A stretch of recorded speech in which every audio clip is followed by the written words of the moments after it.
Uncovered. ShadowTrader Studios.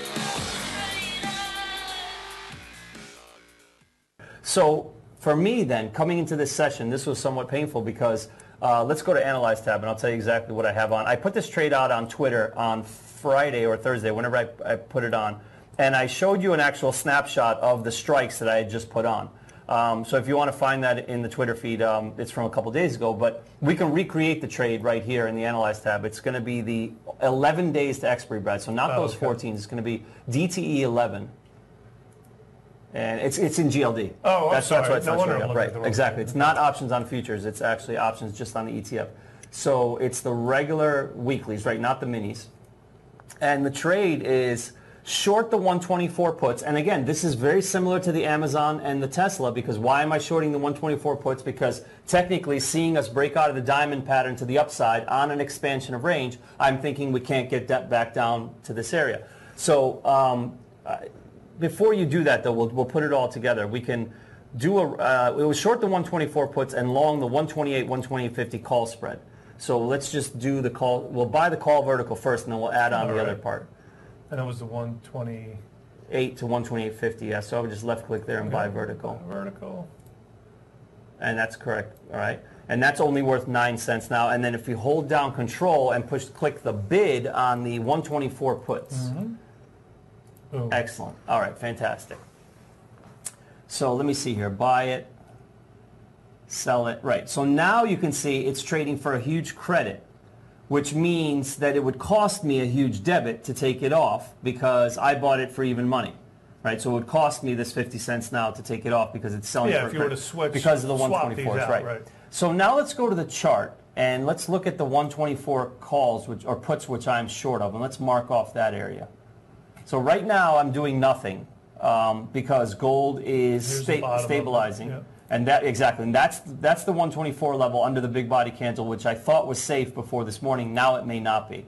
So my thought process here on repairing the trade is instead of buying back the 124 puts for 58 cents, which I would have to buy back all of them, right? I was thinking I could go back into the chain and perhaps buy the 126 puts. But in doing so, I only need, and you can just click on the ask. Click on the ask. You can hit the little X down there. Yep. What if instead of paying 60 cents 2 times to buy all the short puts, I could pay double that, roughly $1.36. I could pay that half the amount of times and do the same cash outlay, but leave myself in a position to actually make a profit and make back some of this loss. Right? Think about it. If I buy back the 124 puts right now for 58 cents, I'm done. It's game over because we're probably not going back to 128 to make any money on the call side. The gold would have to completely turn around, rip back to the upside.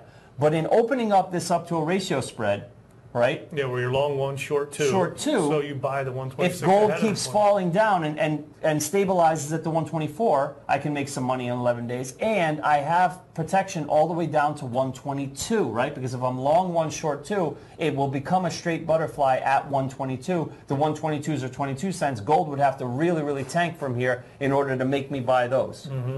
So I haven't done anything yet. I'm just throwing that out there, an example showing you that if you're short any naked puts, those can always be turned into a ratio spread by buying half the amount above it. Could be turned into a vertical. I could buy the 125 puts and just cap off my risk and have a chance to make $1. Yeah, less right? whatever the case. Cost would be, yep. Or and this maybe do this, but you can't make any real money this way. You could buy a vertical spread and roll the puts lower, right? Because if I'm short 1 unit. All I have to do is go +1, -1, lay a vertical spread on top of it. So, for instance, what is the vertical spread cost? That's, for instance, 124. The put vertical, it's 124 to 121. Let's say. 124 to 121. To 121. You know. That would be 44 cent debit, you know. So but all that really does is pushes the risk down to 121, but it's cheaper than paying 58 cents outright for the 124 puts. You're paying only 44. Obviously, you could push risk to 122 and maybe pay 30 cents or something like that. I'm just saying that sometimes when you're faced with a situation like this, and it's, I'm not in a loss. I mean, I am in a loss now. On paper, it's not so bad, but it hasn't hasn't gotten real bad because I'm not past the 124. But in trying to mitigate this, maybe sometimes the answer is to buy other puts around There's other ways it, to prepare. rather than buy back the puts that you are short of. Awesome. Especially since they're not in the money yet. I mean, I've got a little bit of cushion to deal with. So I'll keep you guys posted on that.